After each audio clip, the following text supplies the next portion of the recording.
Yeah, but half of the people. Well, the important people The here. important people. The ones who can eat. So coming back in. Come on back. Make sure your pencils are sharpened, all that kind of stuff. You gotta roll your sleeves. Yeah. Sounds terrible. Fix it. You can fix that. So, the announcements, ladies. Yes. 1 week from tomorrow, next Sunday, dark and early. We'll be meeting. About that. Yeah, don't think about that part. We'll be meeting at Charlita's at 6 o'clock in the morning. I'm okay being up, just not out. Dark 30, as they say in the Yeah, but military. we'll be heading over to Monterey for our little discussion on how to walk a straight path in your relationship with the Lord. Wonderful. And to hang out together and just spend the day over there. Bring your lunch. I think we'll eat in the park there. Snacks. And road snacks, because whether you want them Gotta or have road not, snacks. because it's a mental thing. You have to have them. Yeah. So we'll be over there, and I don't know what time we're going to be back. We'll do dinner together somewhere, either in Monterey, depending where we're. Yes. Yeah, depending on whether or not you are into seafood and things like that. So, and then we'll be heading back. in Los Manos too. Oh, Estrada? Yeah, there's Estrada. Yeah. And there's Estrada. Lots of options. In Los Panos, there's Casa de Fruta. Oh yeah, that's Right back over there and everything. Also, ladies, but guys, you can pay attention to this too, because I happen to know there are a couple of men in the room that are reading this book and getting a lot out of it. So I'm just going to say this: if you have not gotten your book, Yes. get on Amazon and get this book. Battle Plans: How to Fight the Yeshayahu. We're going to start discussing it, ladies, at our Rosh Hadashahs beginning in February.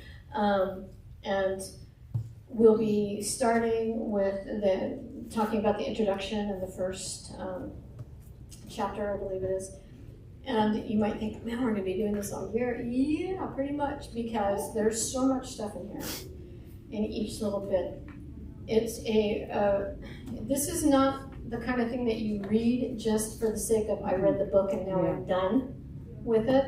There's so much there to ponder, to eat, to learn how to incorporate into your life, that it's gonna take the time. And I want to give it that time. I'm not in any hurry. But the whole idea is that as we assimilate the information, that we're growing and we're learning, and it's becoming part of who we are in our relationship to the Lord. So it's not going to look exactly the same for every single person, because every single person has a different face, right, with the Father. So it's all of that, and it's just going to take some time, but we got all the time that He gives us. And the whole point is always to be drawing ever closer to Him and to knowing Him, to become people that know His voice and are unshakable, no matter what is happening out there, that you're good with God. So get the book. It's on Amazon, and I was kind of, the last time I looked at the listing on their website, it's like, hurry, copies are going fast. And I'm like, yes, that means people are buying this book, and everything. And it's probably because we're buying it, and I know other groups that are looking at that book as well. So, yeah. So, yeah, that's that. Okay. And then just keep your eye on the website, because we got a little way down the line still, but little holidays coming up. Yeah, things happen. Yeah. Okay. All right. Well, let's begin our time here with our opening prayer this morning. Baruch atah Adonai Eloheinu melech haolam asher kidshanu b'mitzvotav v'tzivanu l'asok b'divrei Torah. Blessed are you, O Lord our God, King of the universe, who has made us holy through His commandments and commanded us to engage in the study of all the words of Torah. Please, Adonai our God, make the words of your Torah sweet in our mouths and in the mouths of your people, the house of Israel, so that we and our descendants and the descendants of all of your people, the house of Israel, may all know your name and study your Torah for its own sake. Blessed are you, Adonai, who teaches Torah to his people, Israel. Amen. Amen, amen.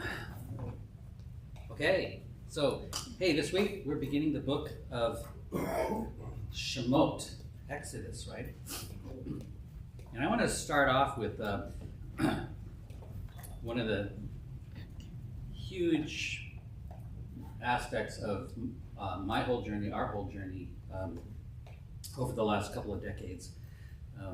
And you see the root of this in just even the name of the book of Exodus, right? Because most Westerners think of the name of this book as the book of Exodus, which brings to mind the Exodus of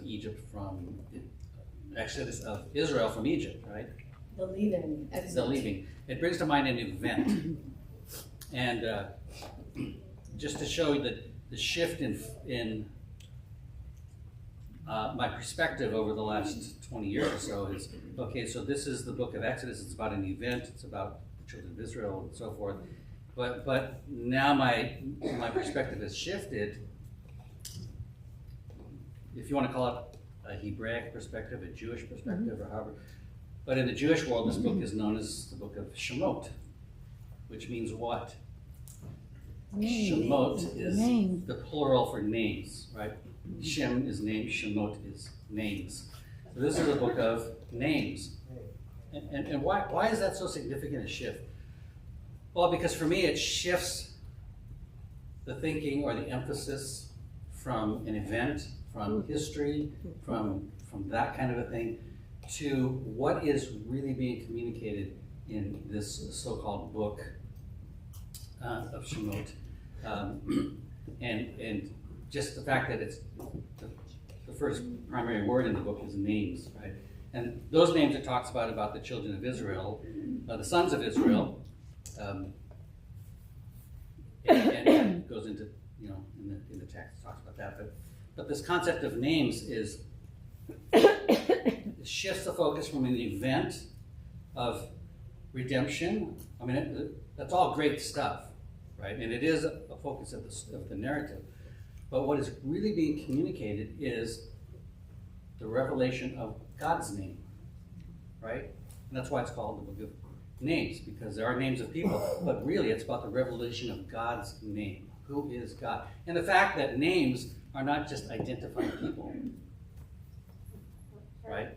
Not just Joshua and Alan and Judy, No, it's not just about identifying people by their names. It's about the fact that names mean something, right?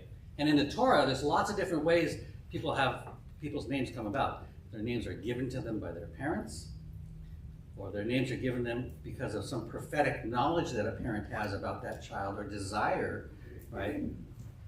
And then sometimes I think in the literary sense of the text, names are given to people based on what they did and who they were. Just to get to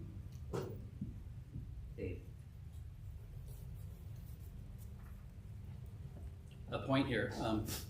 So the beginning of the book talks about names, the names of the sons of Israel, right? And it's very interesting when you read that first verse. Sorry, let's go back to that first verse.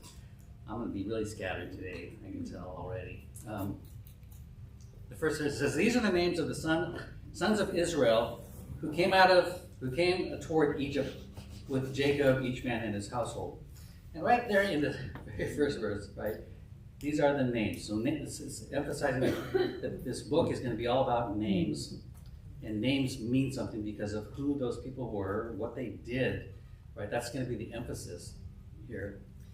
And even right here, there's a depth in the literary content of this. It says, "These are the names of the sons of Israel who came towards Egypt with Jacob." Who's Israel and who's Jacob?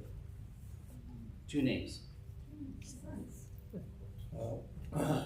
They're the before and after names. Who are the sons of Israel? Israel, who is Israel? Jacob. Jacob. And who is Jacob? Israel. It's the same person. It's the same one, yeah. So right there, His name with the before and after. in the very first verse, it's saying this is a book of names, and it gives you two names, and it tells you that it's the same person, but their names are different. Why are their names different? Because of what happened in their lives. Yeah, right? with God, their encounters with God. And it's about their encounters with God, and it's really therefore pointing to the fact not only are this person has two different names, who is responsible for that? God. So what is God's name? And that's going to be what's going to be revealed in the rest of this book. Who is God? Because we know what's the end of the book of Exodus. The very last verses of the book of Exodus are about building the tabernacle and God's presence being there, right? So it's all about who God is and how he is acting on the earth. And that's what a name is really about. It's not only about identifying who you are, but how have you acted on this earth? And when you read these first couple of chapters like we did today, earlier, you begin to see that although it's the book of names, first of all, there's not a lot of names given.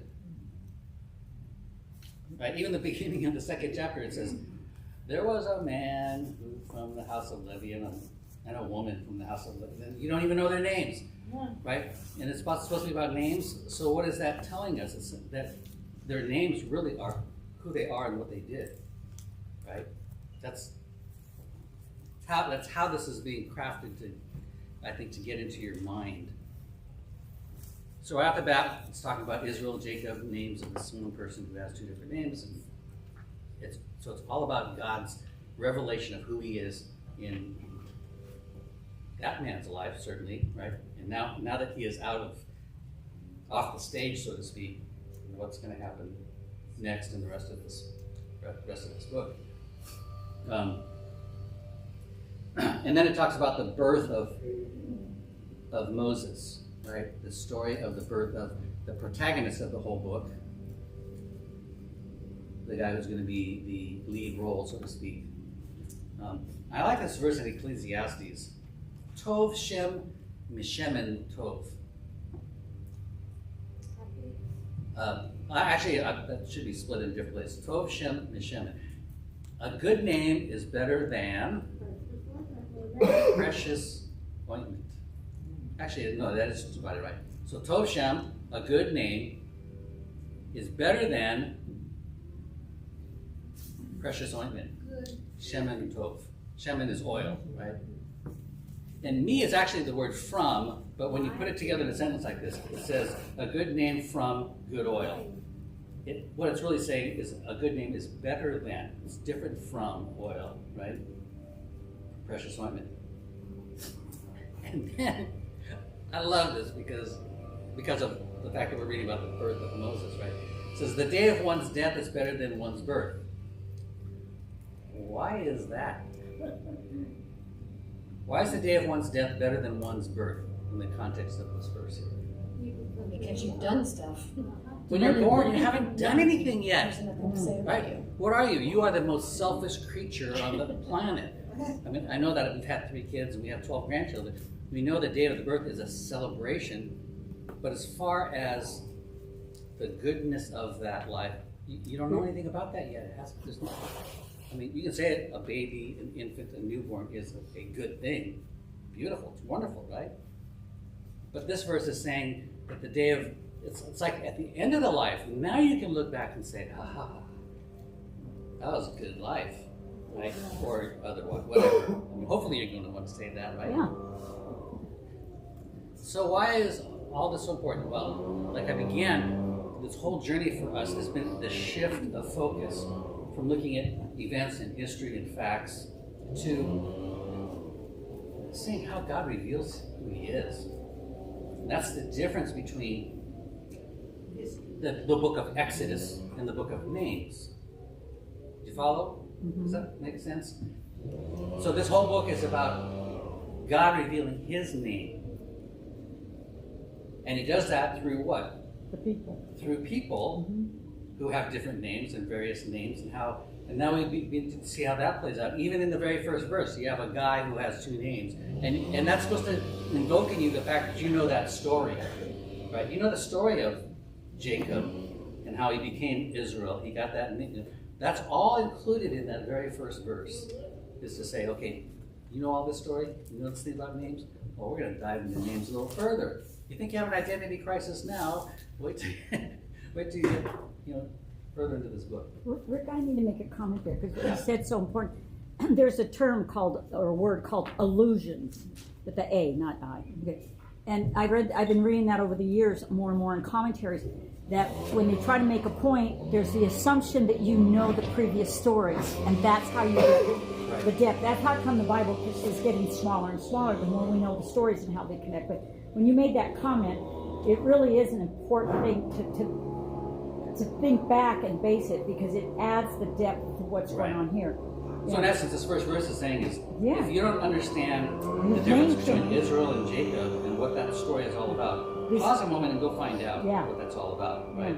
And you find out the whole story of Yaakov, Jacob, which, if you recall last week, or the week before, or whenever it was, it said this is the story of Jacob. And then it says Yosef, his son, it starts off with his story being about Joseph, right? So anyway, it's very, very fascinating. And it's a whole different way of looking at the text and how we read it. Yeah. I was just thinking back in chapter 47, the very end where it starts, the beginning of Parashah 12. That's in Genesis. In Genesis, right? It's actually introducing us to that idea. There's a differentiation between Jacob and the nation. Oh, yeah. And so it's Good already point. being seeded to us in the previous chapter of the direction and the difference in the context. A little bit more information about that, but it starts back there in that chapter. There's another name that comes into play into this parashah, this verses that we read, and that name is Ivri in Hebrew, which is the word Hebrew, right? Because it talks about the Hebrew midwives, Yeah. right? Yes. And incidentally, when it talks about the Hebrew midwives, it doesn't say that they are Hebrew. Just means that They are midwives to the the Hebrews. Hebrews. But it leaves this question in your mind now, and that's the beauty of the Torah, is it never tells you what they are. No. Why does it not tell you you? assume that no. And a part of it is you can either say, well, it's not important to the story, which is a valid thing, right? If it doesn't tell you, it's not a part of the story. Or it's wanting you to consider, what if they are, what if they aren't? Does it make a difference? Yeah. And then when you see the word appear again and again and again, you begin to realize, oh, this is an issue here, right? Because it talks about the Hebrews being a different people, they live by different rules. And these midwives, they were God-fearers. It says They were recognize God-fearing the God. women. And so what the writer is inferring in this is they're God-fearing and they are serving the Hebrew women, Yeah, but you don't know who. yeah. Are they Egyptian? Are they Hebrew? You don't. They're not going to kill babies. And the fact that they're working for Pharaoh, because Pharaoh, right, would make you think that they're Egyptian because, Yeah. But then there's also the possibility that they aren't. It doesn't say that they're not, and their actions show that they're united with the Hebrew people, right? So do you see how looking at these names really begins to tell you the story, or tell you what's important in this story? And they're setting some solid stepping stones for you, because the issue about the nations always being involved, the goy, what are always, this last year going through this, they're included in so many stories, barely mentioned here, barely mentioned there, but they're always included when, like when they're going to celebrate the Passover, then they do have a requirement of circumcision, but other places, but they're included, and it's included in, you've got to take care of the poor, the widows, and the foreigners, and again, but a lot of them, we're going to keep seeing this. And that's why I think some of these little subtle things are solid stones that we're going to keep walking throughout the Bible, and builds on the message. That's why it's so important to catch them, Yeah.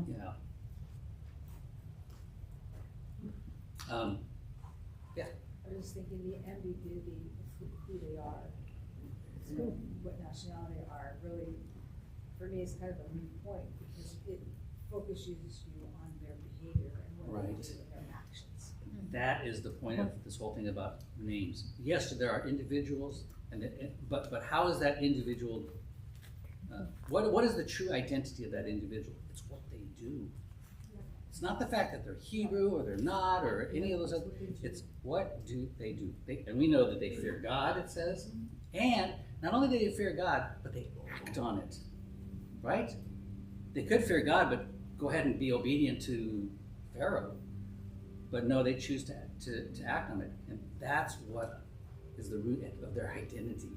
Right? And the fact that their fear of God was greater than their fear of Pharaoh.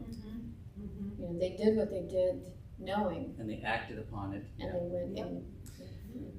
And then, so now you begin to see this, all this setup is in the first chapter, right? About the names and how we got to Exodus. And if you don't know the previous story, you kind of need to, it's helpful or whatever. That plays into where we are, why we're here. Why are we in exile? Why are we in Egypt? You know, because of what happened that Jacob and Israel, you know, all that plays into all this.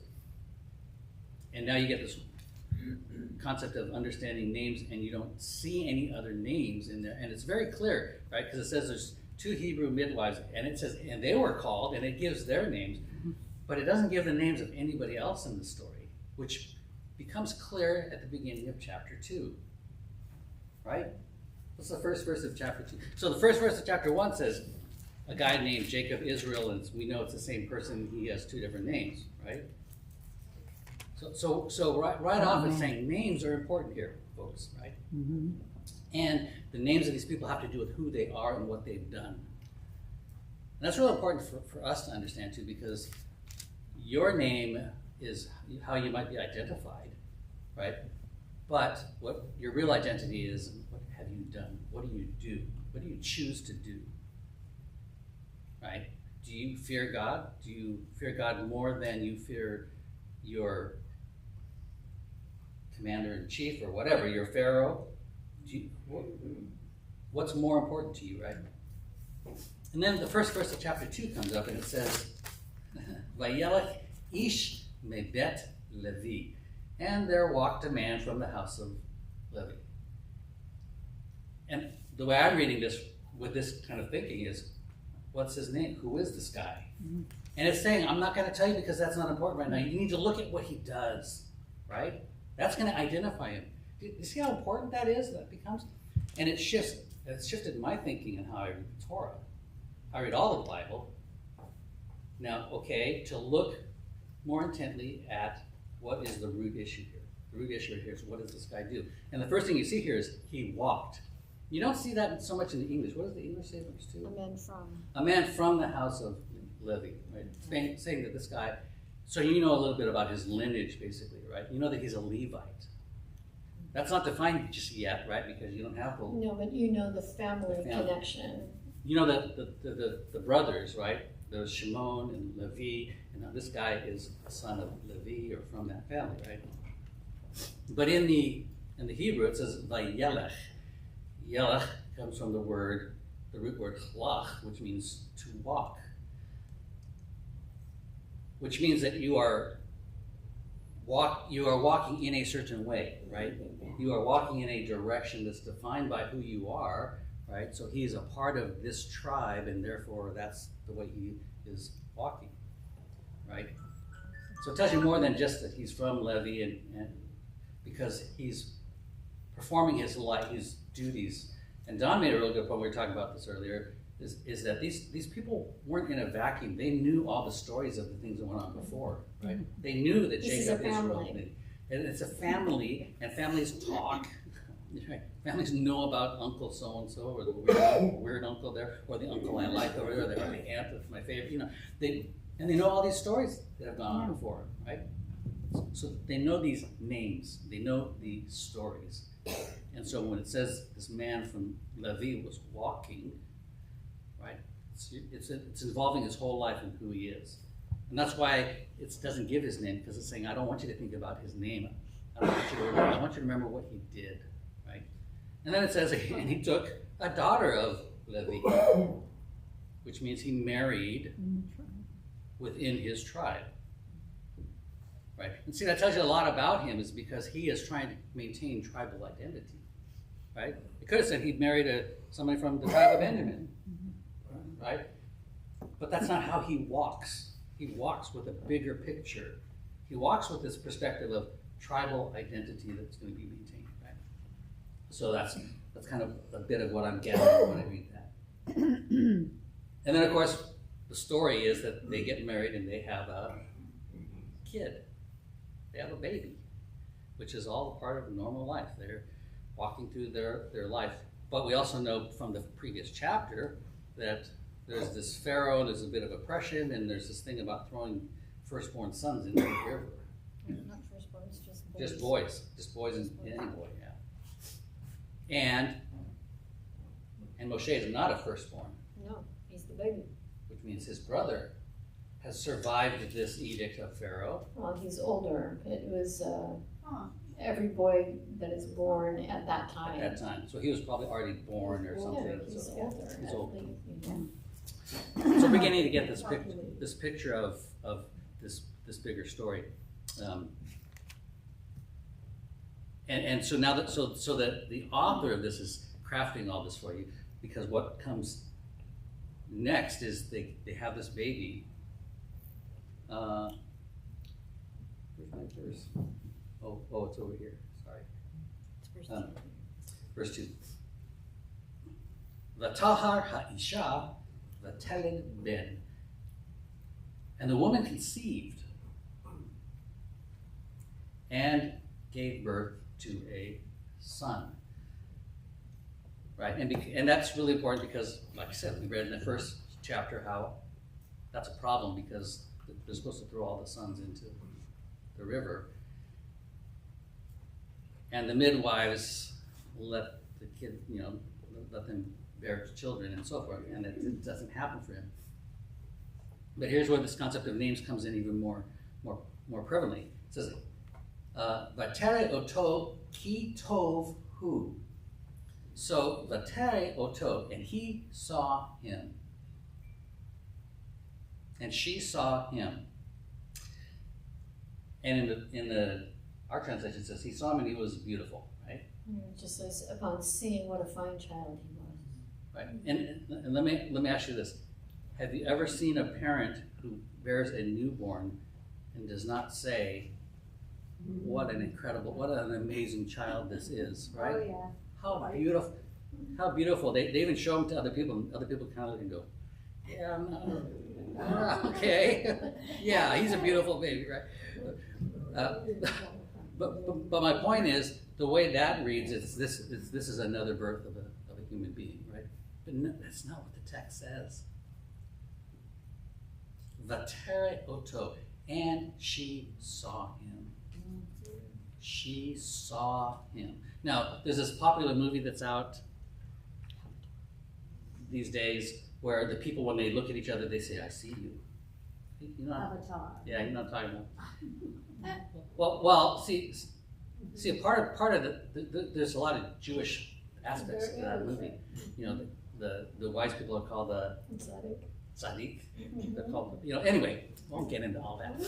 But the concept there is that when you meet somebody, you don't just say, "Hey, hi, how's it going?" No, you say, "I see you." It's like, we connect. It's like how do you do that? It's like we are connecting on a more, some kind of a level, right? So when this says she saw him, it's not just saying that, she looked at him. And I'll tell you why I think that is so important here, is because the very next words, ki tov, who? For goodness, for good, he was. He. I mean, literally it says, ki tov, because good he, right? That's the literalness of the Hebrew. But what it's saying is, she saw there was something special about this child. And the reason why the text is so emphatic about that is because where else have you heard those words, ki tov? If you, for the Hebrew students here. I might put it this way. Where did those words first appear in the Torah? God's creation. God creates it and he looks at it and what does he say? It was good. He says, ki tov. Sham, this. He'll say ki tov. The very same phrase is used of God in creation and this woman looking at her son. And when you're looking at how the Torah communicates, that is intentional. The Torah wants you to think back. When you see ki tov, you think, that's what God said about creation. It wants you to think back to the first creation of everything. When God saw it, he said it was good. Why was he saying that? Because it was how he designed it to be. Exactly. What he created, he saw it and he said it was good. So we're looking at Moshe now and she's looking at and saying, what God created. God created something here for good. This is special. This is. It's interesting to talk about seeing him. I don't know if you've experienced this, but there are times when you look at little people, at babies or toddlers or whatever, and for a brief second, you can see them in the future. You can see who they're going to become. You don't get any details, but you just get this flash of an image of who they are, who they actually are. And you can't, define it or talk about it, but it just goes by and I see you, but not now. But see, back to that Ecclesiastes verse, right? Mm-hmm. What the day of one's death is better than the day of their birth. Why? It's because something's happened during that time, right? It says a lot for the character of Moshe's mother. Yes. For her to act like she did with complete peace, complete logic, while the rest of the community was watching their children being slaughtered. I believe she was in direct communication with the Lord, and the Lord was instructing her what to do step by step. Who would put a kid in a basket and tar the bottom? Look at the detail. God communicated with her. She had relationship. So the question I have for you, and that's my point of all of this, with these names and all this, is it's great to have names and actions and things, but the big question is, what do you see? Yep. What do you see in all of this? God, the hand of God. who do you see? Or who do you see? Or who do you see? What did, we don't know her name yet, we know her name is what? Mom. Her name is I forgot. Yocheved. That's right, comes later. And it comes later, several chapters later, I think, it says who Moshe's mom is. We don't know her name yet, but she saw her son. She saw something. And now look back at this concept of ki tov here. This is the verse here from Genesis chapter 1. Vayare Elohim. And God saw. Right? Et haor. He saw the light. And he says, ki tov. So now you have Yocheved who sees her son and says, ki tov. You have God who saw in creation and he says, ki tov. See, Torah is connecting those two things together. And a possibility is that Mom was saying that this is like creation. God intended this to be good. And the sages talk about this. They say that when she saw her son, light filled the room. Why did they say light filled the room? Creation. God saw the light and he said, ki tov. I mean, whether that happens or not, but here's the thing. She was able to see something. And then the question is for us, are we just walking around through our lives and just not seeing what's happening around us or the content of the people that we're interacting with? Yeah. There's an interesting connection here. We always look at connections that kind of mirror Yeshua. Moses definitely has a direct connection to the Messiah. You saw that when he said, the Lord will raise up a prophet like me unto you. All right.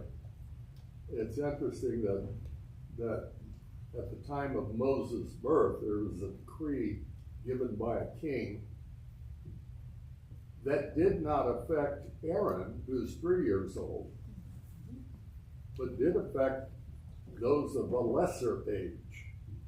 And Herod did the same thing. 2 and under were to be slain. And you see that little glimpse of a similarity in Moses' life. Yeah. There's actually lots of messianic parallels. There's parallels between Moses and Joseph. Can you think of any parallels between Moses' life and Joseph's life? They both were deliverers. They both saved their families. Right. Yeah. And they both were not part of their families growing up. They both were. They were aliens. Joseph not only was the alien, he was taken from his family Yes. into an Egyptian nation. Yeah. Moses was taken from his family into Egyptian leadership, right? Right? Joseph became the viceroy of Egypt, and Moses became a leader in Pharaoh's palace. I mean, there's historical facts and extra biblical things that talk about Moses becoming a huge military leader. He was like a general in Pharaoh's army with his other sons, right? Because the sons are going to be the ones who are going to run things. And there's also evidence that Moses, didn't evolve in a vacuum, right? Right. We know his shepherd life and all that, but he had this life in the palace that he was trained in a lot of things. Right. He was skilled in warfare, in strategies, in all kinds of things, which were put into his service, right?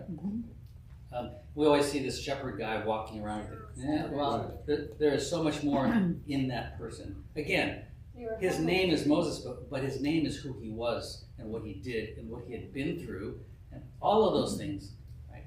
And so now think of Yocheved looking at her son. Do you think she saw all of that? Not likely, but she saw something. She saw something that said, there is light in this child. This child is going to not only be filled with light, but going to bring light to the world somehow. Her name means Yahweh is glory. Yahweh is to be honored, and she knows it. That's a powerful name right there. So God saw the light, and he separated it from the darkness. If nothing else, I can see how Yocheved, when she saw Moshe, says this is going to be one who separates light from darkness. Right? And we know that he's the one who ends up bringing Torah to the world, right? Yeah. He's the agent, if you will, who brings Torah to the world. There's another huge messianic perspective. Yeshua is the agent of God's righteousness to the world, right? Just like Moshe.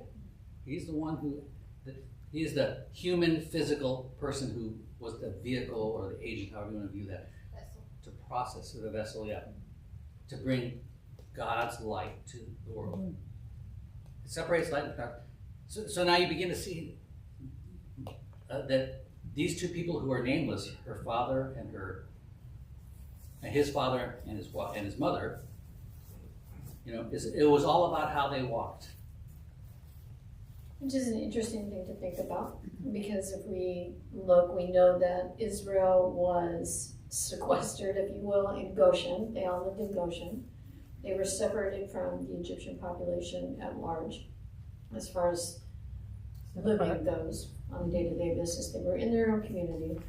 We're talking about a massively large family who were who they were at this time because of the faithfulness of Abraham, their great-great-great-great-grandfather by now, and the covenant that God had made with Abraham. Because we don't have any evidence of a religion, if you will, that they were involved in as a people toward Adonai. All we know is that God had chosen Abraham because he will teach his children about Adonai, about Yahweh. Yitzhak picks up the torch and teaches his children, and then Yaakov enters into that covenant as well, and he teaches his children. So here we are generations later, and there's still something happening in the midst of the craziness of the ancient world in Egypt especially, because they were the great nation of that time, and their religious practices, and their many gods, and their all of that.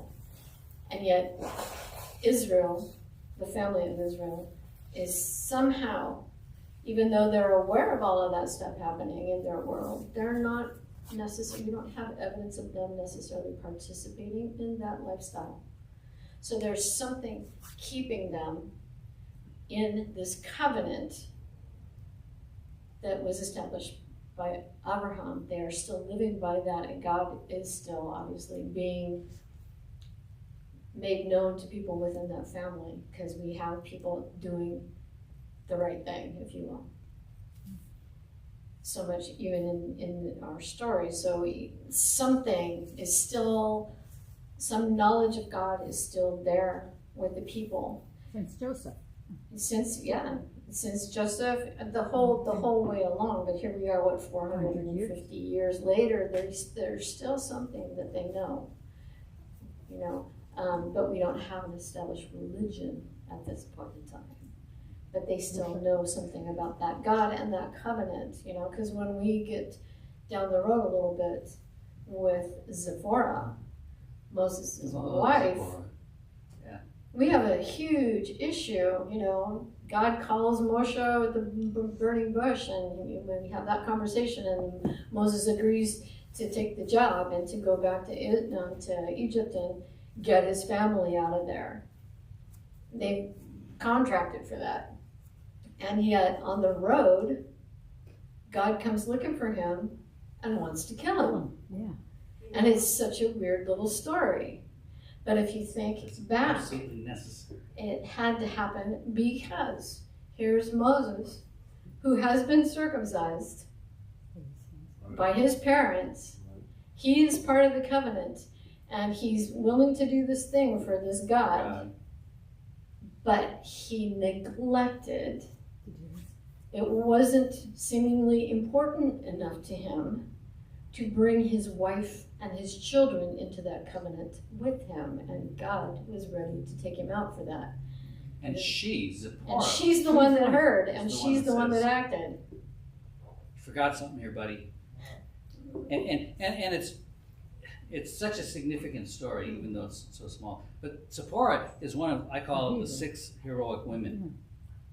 Right, and this whole first few chapters of Exodus is all about, again, you talk about names. It's about women's names. Who are the first names mentioned there? Shiphrah and Puah, 2 women. The midwives. Right, the midwives, and then Yocheved, you have his mother, and then Batpar, his sister. You have Miriam, who was his sister, is not named also until later on. You know, it's his sister. It says it's his sister is the one that follows the ark, right? Mm-hmm. And then. By the way, another connection with the ark, Moses and Noah, right? Both were saved through an ark. That they were the ones who were saved to bring righteousness to the world after. Anyway, just so many connections.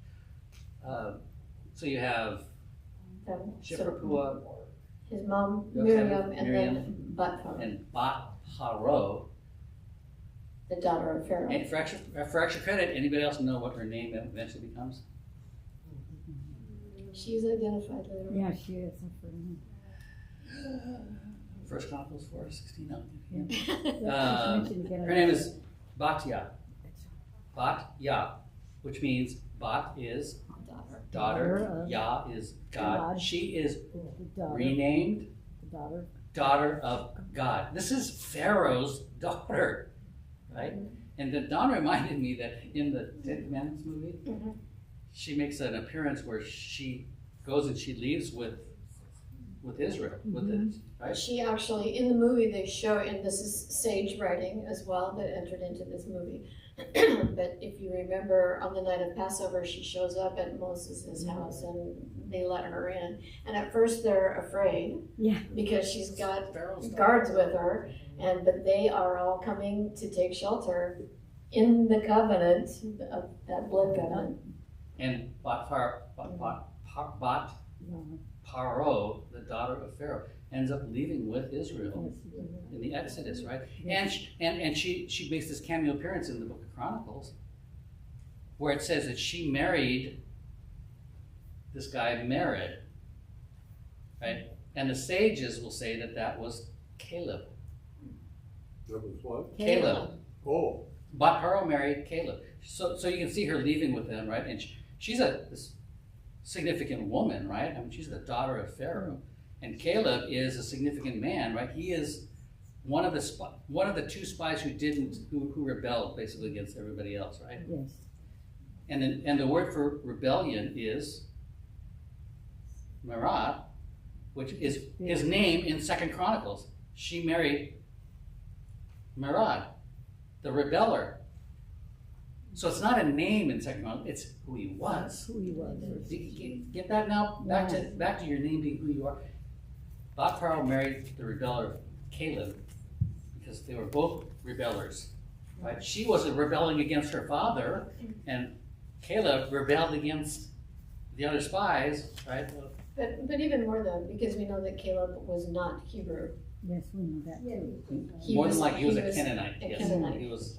A Gentile. So you have all these parallels right here, and the sages draw all that together. Does the text say that she married Caleb? No, but she was a rebeller. And she married someone named Rebel, and Caleb was the rebeller at that time. Anyway, But Kislev was a Jew by deed only. and Caleb, Yeah. Caleb, he was the one with, well, his name Caleb means the heart. Lev is heart. So he had the right heart. But see, And again, that- there's a name, right? Yeah. There's a name that whether it was given to him at birth or we don't know, he ended up being called that. It's also Kalev is the word for in Hebrew for dog, and it means. and he could have been affectionately been called the dog because he's the outsider, right? He's not the Jew, but he's a prince becomes a prince. And anyway, What all else these does Caleb complicated- need though? In the heart?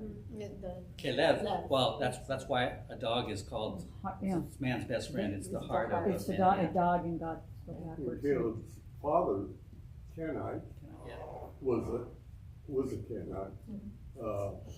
But yet his name reflects turning his face back towards God.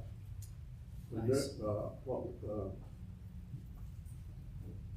Benaiah, was that his name? His father? Anyway, it reflects the turning of the face or facing God. That indicated the direction of Caleb's father's life, who was a Kenite.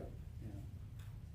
So you see, he was born, or essentially Caleb was associated with the God of Israel through his father, potentially, who turned his face to God.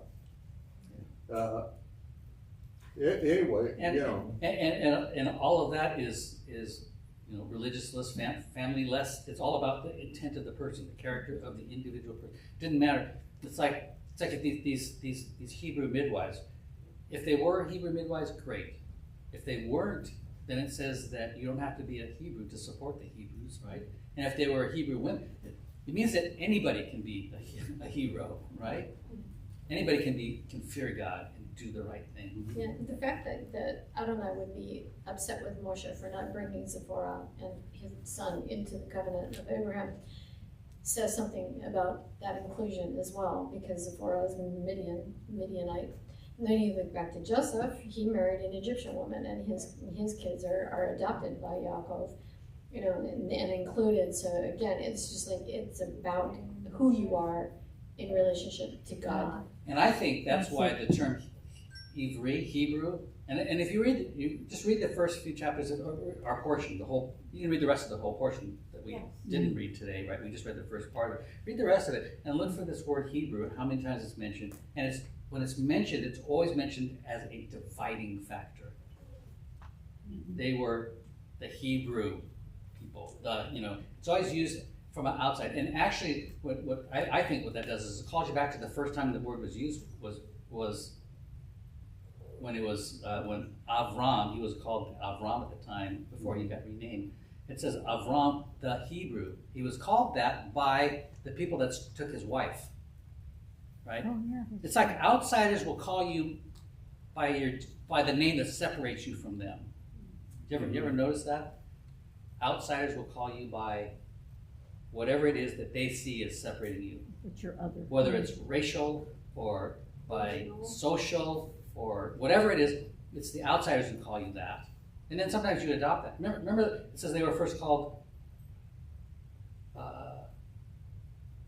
Christians in the New Testament. They were first called Christ followers.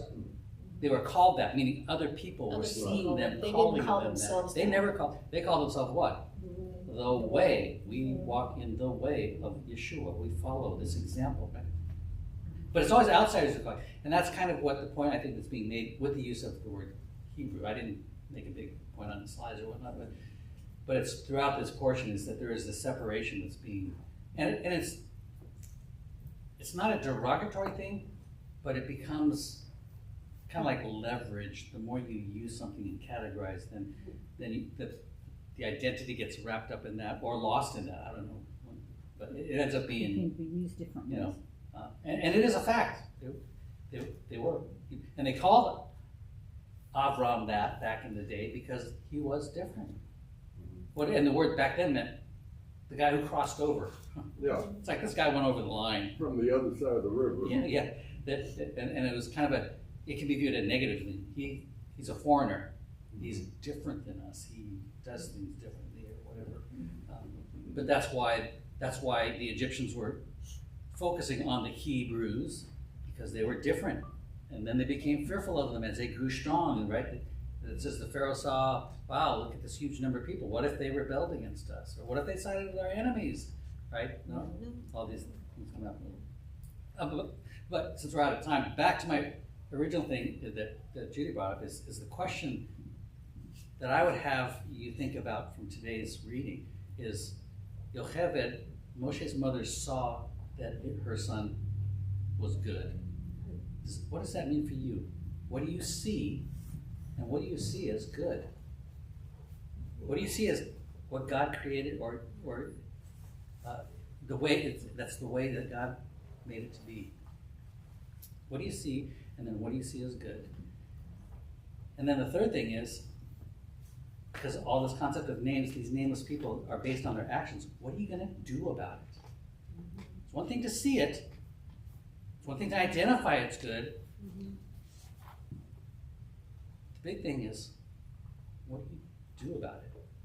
And the examples we're given in this text, to me, are just huge. Because this verse is one example of what somebody did who saw something, saw it was good, and then did something.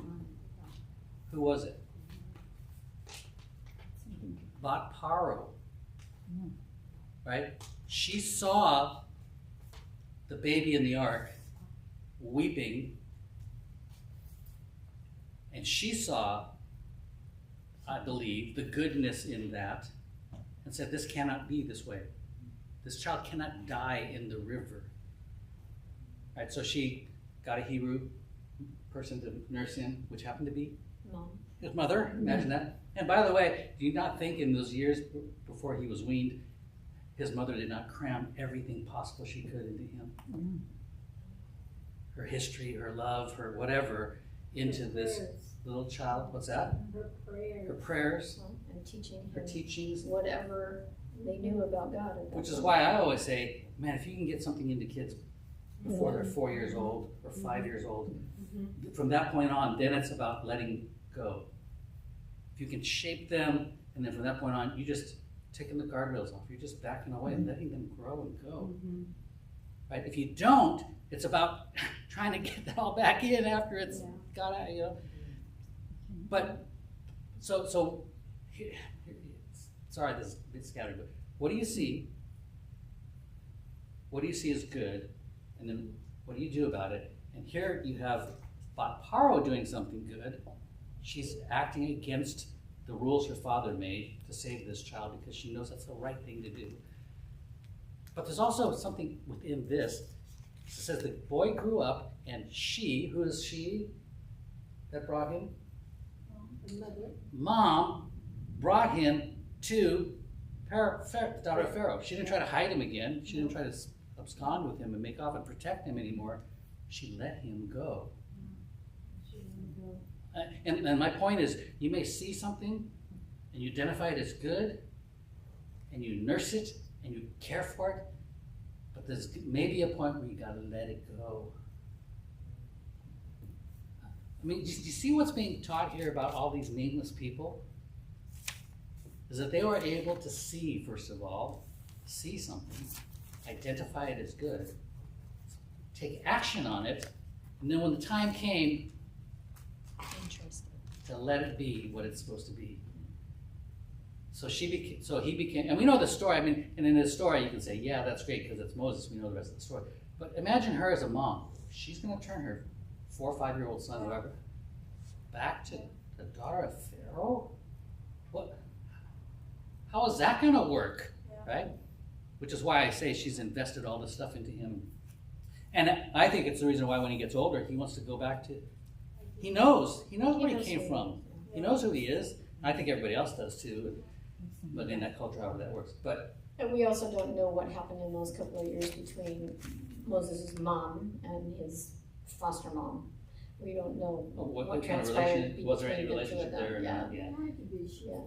To where that knowledge of God comes, so that when Moshe asks, hey, they're going to ask what your name is, because up until now we only have what we have, and we haven't had those encounters with Adonai like our forefathers had. They're going to want to know, are you the one of Abraham, or are you just one of them? They're going to want to know.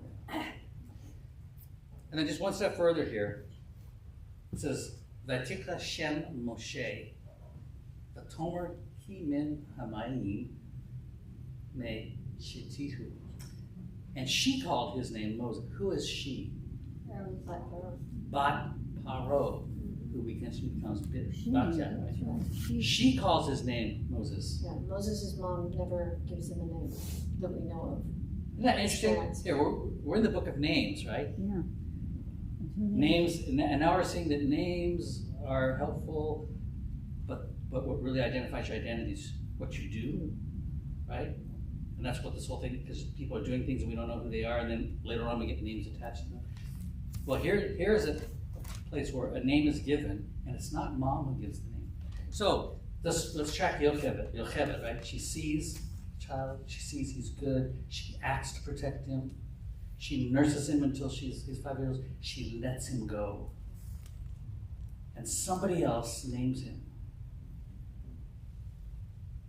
I mean, if you have a renegade child of your own, and you know there's goodness in them, you've seen it, you know that. And you've tried to invest in them. And whatever their actions are, however that's working out, there's something about entrusting them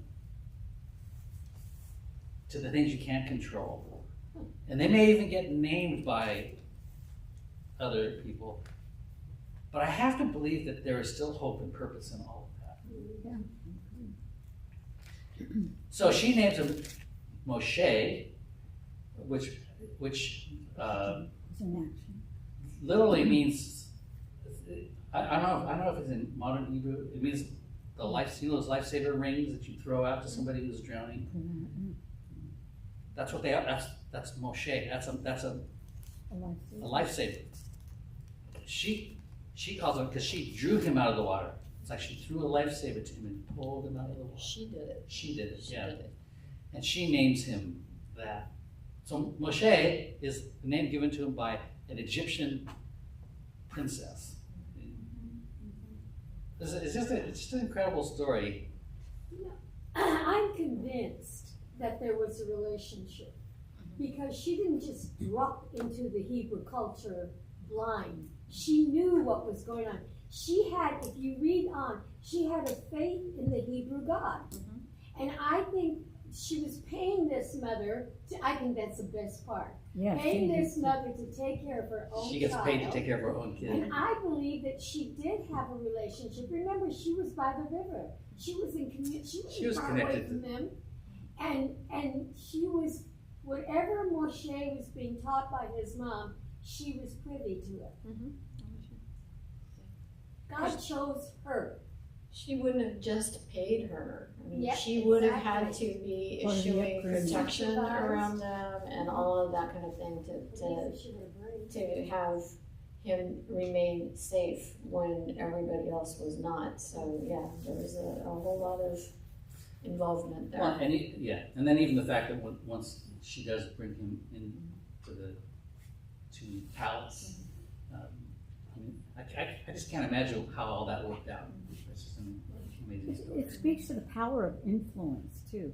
You know, what came to mind was Angie, because she was a nanny, you know, and the influences that she'd talk about and pray, and, you know. Yeah. But it's not the traditional religion we're talking about. You know, it's influence in the light and what you're reflecting about God. It's how you walk. Yeah, every day. How you. That's what that's what I was thinking. When the mom, it turned out the real mom was a nanny, but she influenced the whole household. Yep. And on top of that, though, and that's where sometimes recently we were talking about that, all the stories that aren't in here. Okay, somehow we just kind of step over the gap in the past. You know, not us, but you know what I'm saying. In those years, no one tries decades to fill it out. sometimes, Yeah. The idea is there's incredible stories here, and you can see the hand of God at work. I mean, that's what it is. And sometimes it's that separation, the them and us, and but the God of Israel is known throughout, you know, and we don't know the encounters she's had with other people and the influences, or either through he himself or through people. You know, because I go back, I know we're not there, but I go back to where I love it when Moses is at the burning bush, because I love it how Aaron's around the corner. You know, He's coming. He's on his we way. don't know. You know how far he was. You know, when you think, you know, I look at that. I mean, talk about a big. And who told Aaron to go out? That's what I'm saying. The story, right? and he had to plan. You know, what? You know, it's not like you went to the 7-Eleven around the corner and ran into your cousin. You know, it's so huge. There's a huge story about who God is and how He brings circumstances together. And we don't have any idea. That's why we look for it. Not only are we called, but we look for how God is working through others, because it's incredible. In this story, of course, we got more detail. But I keep hearing how God revealed Himself, not when He became human, not when He was, you know, it's the start here. He revealed Himself so many ways. Yeah. And that's the point of what we're doing. That is a really good thing to think about, because we are so, most of us grew up in an environment, a religious environment, that said that the only way to God is if you go and you pray this prayer, and then blah, blah, blah, blah. But throughout the earth, there are people who know God and have had an encounter with God. They don't know His name. But they don't know the They prayer. don't know the thing. And it's just the same thing that we see in the book of Acts, when Paul talks to the guys that are standing there at the altar to the unknown God. And he's like, you guys are worshiping this God. You've had this encounter with Him. Now let me tell you who He is. And we're having that same thing from the nameless flag. Yes, and yet people have encountered Him and know Him and are having a relationship with Him, so much so that it affects how they walk and how they live and what they're demonstrating of God to everyone around them. And yet we don't know His name, but there's something that is definitely here. We know that He is here. Their gods left them empty. No matter how much they worshipped or what they did to all those gods, they were empty. This was not. They were still seeking. You're hearing today about God revealing Himself in dreams, visions, all over the Middle East. Yes, He is. And is this just the first time God's doing this? You know, we don't know what God has done.